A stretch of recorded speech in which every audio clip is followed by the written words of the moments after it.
الحمدللہ والصلاة والسلام علی رسول اللہ۔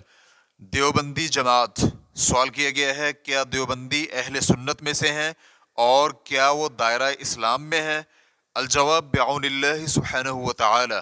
دیوبندی مسلمان جماعتوں میں سے ایک جماعت ہے اور انڈیا کے جامعہ دارالعلوم دیوبند کی طرف منسوب ہے۔ یہ ایک نظریاتی اور مضبوط بنیادوں پر مبنی ادارہ ہے جس نے اپنے ہر فاضل پر خاص علمی مہر ثبت کی ہے۔ یہی وجہ ہے کہ یہاں کے فاضل اسی نسبت سے پہچانے جاتے ہیں۔ قیام اور قابل ذکر شخصیات، متعدد علماء کرام کی طرف سے جامعہ دیوبند کا قیام اس وقت عمل میں لایا گیا جب 1857 میں انگریزوں نے مسلمانوں کی تحریک آزادی ہند کو سبوتاژ کیا۔ چنانچہ جامعہ دیوبند نے بر صغیر پر مغربی یلغار اور مادی تہذیب کے اثرات سے مسلمانوں کو بچانے کے لیے ایک مضبوط رد عمل پیش کیا۔ خصوصی طور پر دہلی میں جو کہ دارالحکومت تھا، اسلامی تحریکوں کے کچلے جانے کے بعد مکمل طور پر تباہ ہو چکا تھا اور انگریزوں کے قبضہ میں چلا گیا۔ اس موقع پر علماء کو بے دینی اور الحاد کا خدشہ لاحق ہوا۔ چنانچہ شیخ امداد اللہ مہاجر مکی اور ان کے شاگرد شیخ محمد قاسم نانوتوی اور اسی طرح ان کے رفقائے کرام نے اسلامی تعلیمات اور اسلام کی حفاظت کے لیے منصوبہ بندی کی اور اس کا حل یہ سوچا کہ دینی مدارس اور اسلامی مراکز قائم کیے جائیں۔ اس طرح سے برطانوی دور حکومت ہی میں دیوبند کے علاقے میں ایک اسلامی عربی مدرسے کا قیام عمل میں آیا جس نے ہندوستان میں دینی اور شرعی مرکز کا کردار ادا کیا۔ اس نظریاتی ادارے کی قابل ذکر شخصیات یہ ہیں: نمبر 1 مولانا محمد قاسم، نمبر 2 مولانا رشید احمد گنگوہی، نمبر 3 مولانا حسین احمد مدنی، نمبر 4 مولانا محمد انور شاہ کاشمیری، نمبر 5 مولانا ابو الحسن ندوی، نمبر 6 محدث حبیب الرحمن الاعظمی۔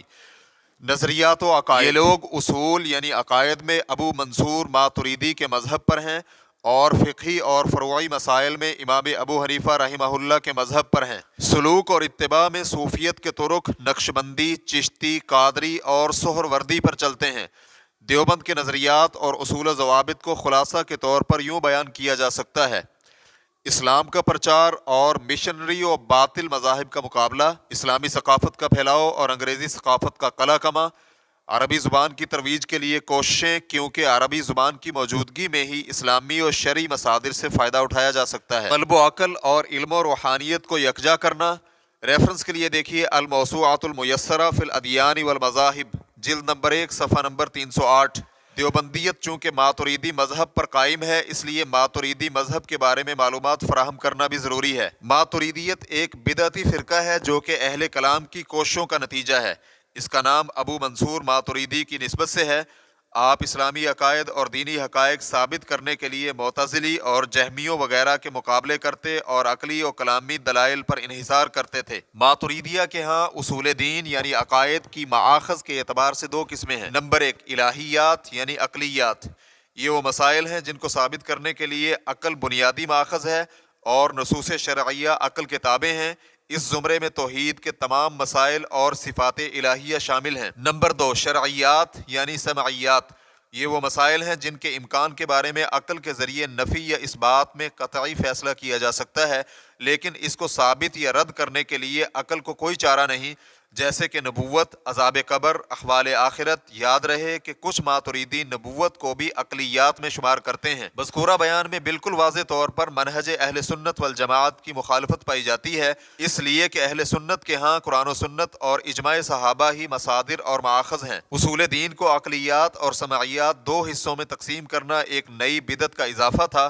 یہ تقسیم ایک بے بنیاد نظریے پر کی گئی جسے فلسفیوں نے گھڑا تھا اور وہ اس طرح کہ انہیں اس مفروضہ نے کہ دینی نصوص عقل سے متصادم ہیں اس بات پر مجبور کیا کہ عقل اور دینی نصوص کو قریب تر لانے کی کوشش کی جائے، لہٰذا انہوں نے عقل کو وہاں تک گھسا دیا جہاں عقل کا کوئی کام ہی نہیں ہے اور ایسے باطل احکامات صادر کیے جو کہ شریعت سے بالکل متصادم تھے۔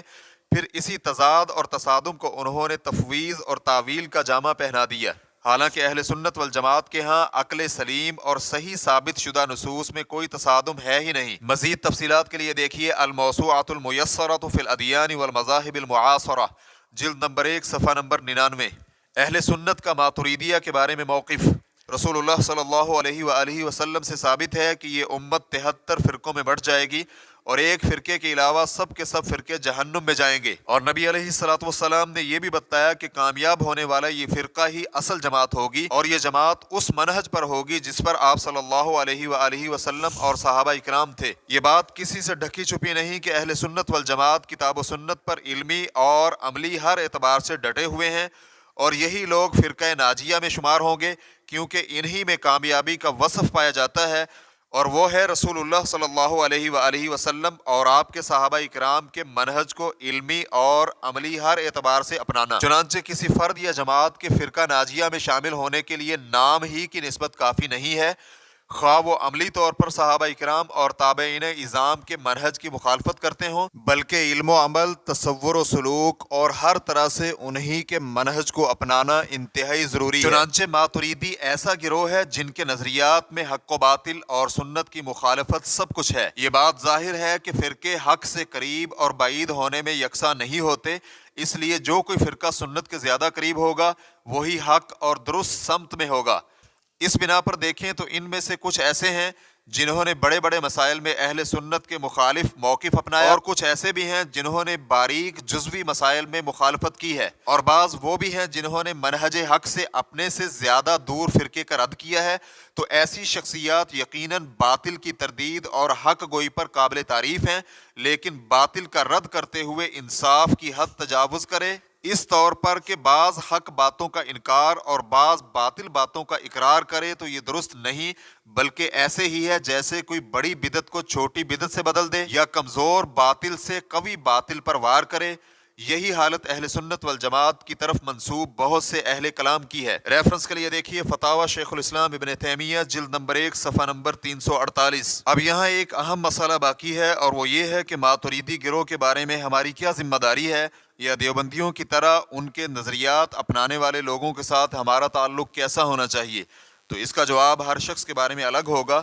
چنانچہ جو شخص اپنے غلط نظریات پر بضد قائم رہے اور اپنے خود ساختہ نظریات کی ترویج کرے، تو اس کے بارے میں لوگوں کو باخبر کرنا اور اس کی گمراہی و انحراف بیان کرنا ضروری ہے، اور جو شخص اپنے نظریات کی ترویج نہ کرے، اس کے قول و فعل سے تلاش حق آشکار ہو، تو اسے نصیحت کی جائے، عقائد میں موجود خامی کی نشاندہی کی جائے، اور اس کے لیے اچھا انداز اپنایا جائے۔ امید واسق ہے کہ اللہ سبحانہ و تعالی اسے قبول حق کی توفیق دے گا۔ جیسا کہ نبی علیہ الصلوۃ والسلام کا فرمان ہے، دین نصیحت کا نام ہے۔ ہم نے کہا کس کے لیے؟ آپ نے فرمایا اللہ کے لیے، اللہ کی کتاب کے لیے، اللہ کے رسول کے لیے، مسلم حکمرانوں کے لیے اور عام لوگوں کے لیے۔ ریفرنس کے لیے دیکھیے صحیح مسلم حدیث نمبر 55، فتوی الشیخ محمد صالح المنجد واللہ تعالی اعلم۔ اسلام QA ریکارڈنگز، مؤسسۃ الشیخ محمد صالح المنجد، المملکۃ العربیۃ السعودیہ، فتوی نمبر 22473۔ والسلام علیکم ورحمۃ اللہ وبرکاتہ۔